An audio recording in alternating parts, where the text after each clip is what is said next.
Good evening, I'm John Batchelor, and that's the Red Army Choir. Ukraine crisis continues. The attack on eastern Ukraine by the Volunteer National Guard over these last days is incessant and brutal, using artillery and bombing civilian populations. You can see in Slavyansk, the newly elected President Poroshenko toured Slavyansk, that apartment complexes have been holed, looking very much like the early days of the Syrian civil war. That's exactly what we're witnessing right now, a civil war.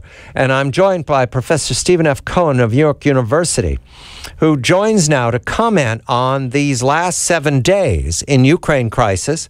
There are a number of crises that you can easily be distracted by. For example, there's ongoing rocketing into Israel out of Gaza, and the IDF striking back at the rocket forces of Hamas and their kindred of Cain. The caliphate in Iraq declared by men by the name of al-Baghdadi, making threats against the region, the whole region, not just Iraq, but also Syria and Jordan. And of course, we have the border crisis along Mexico, the president heading to Texas, but not to the border. However, the news in Europe, dominated not by the German walloping of Brazil, but in fact by these very delicate negotiations between Berlin, Moscow, and we presume Kiev, if Kiev is part of this, but Berlin, Moscow, London, and Paris, about imposing or asking or pleading for a new ceasefire. Stephen joins me after updating The Silence of American Hawks about Kiev's atrocities. That's been apparent these last weeks. Steve, a very good evening to you. I begin with the news that Poroshenko traveled to Slavyansk, promising to restore normalcy very quickly. Russia asking for an immediate ceasefire in the Donbass, the eastern region where the National Guard has launched armor and air attacks against the so-called separatists, the rebels, also called terrorists. Kiev saying that it will not introduce a unilateral ceasefire again in the Donbass region. Moscow looking to the EC and the OSCE to meet in Moscow or to continue negotiations about a ceasefire. So I turn to you about Russia's week, especially because you watch Russian television. How is Russian media and the Russian public responding to this chaos in eastern Ukraine? Good evening to you, Steve. Hey, John. Well, I think in some ways, how many months you and I have been talking about this crisis? Deep since January. Certainly every week since January, so it's a half a year.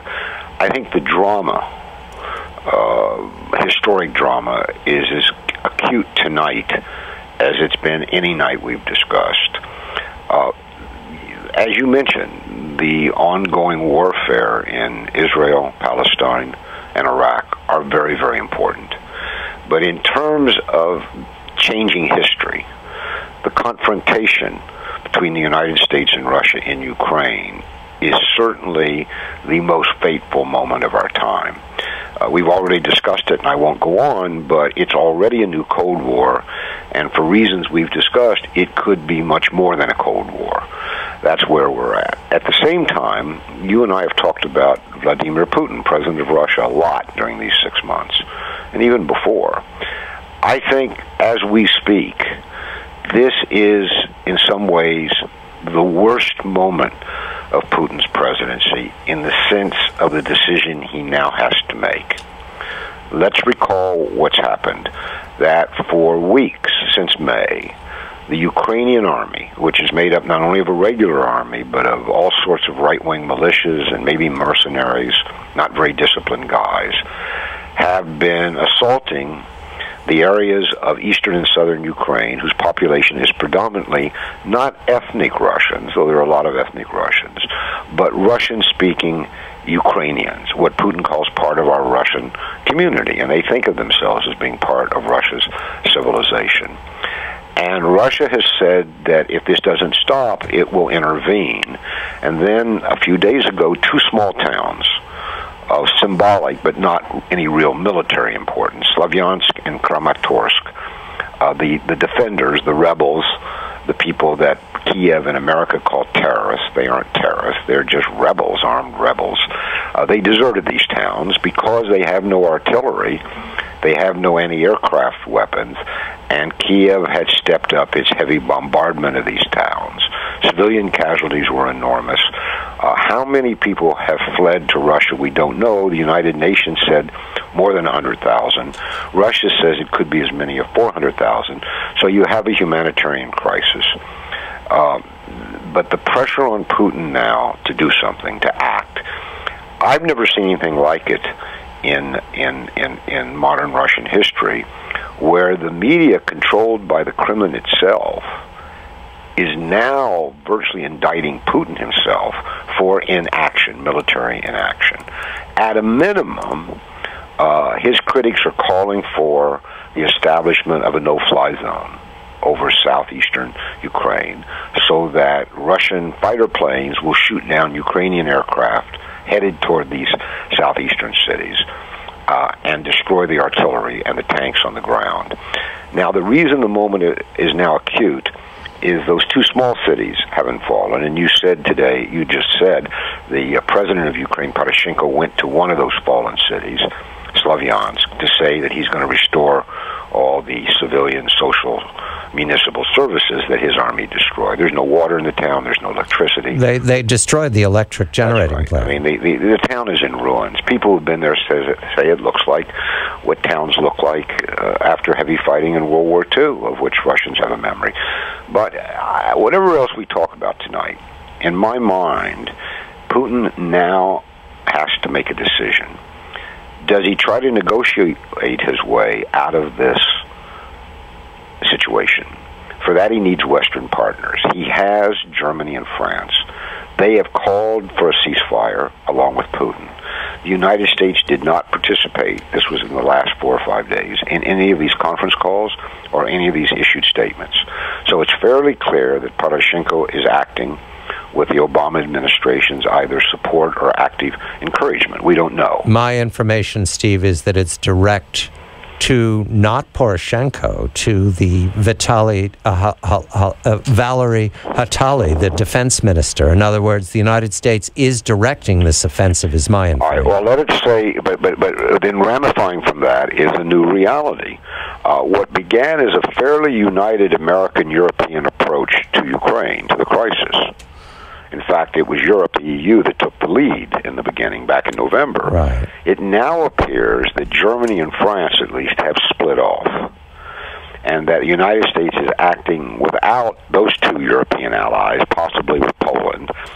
But that's a very important development, and Putin may be counting on it, but it's not doing him any good, because Kiev, whether it's the defense minister or Poroshenko, the president himself, is now relying entirely on the United States. So in the next, I would say, here's what your listeners can look for. If the Ukrainian army uses heavy weapons against the two major towns of what's called the Donbass, this is the industrial heartland of eastern Ukraine, heavily Russian-speaking. If it uses air or ground bombardment, mortar shelling bombs on those towns, people in Russia are going to say to Putin, resign or act. I mean, that's virtually what they're saying. At the moment, it's not clear what Ukraine and the United States will do, whether they'll pull short of that kind of assault on those two cities. But if they do, Putin will have to do something. Already at the moment, it's being demanded he do something, and what he decides will decide his future, the future of Russia, the future of American-Russian relations, and a lot more. So I wouldn't say he's Hamlet at the moment, but he is the man on whom history now hinges.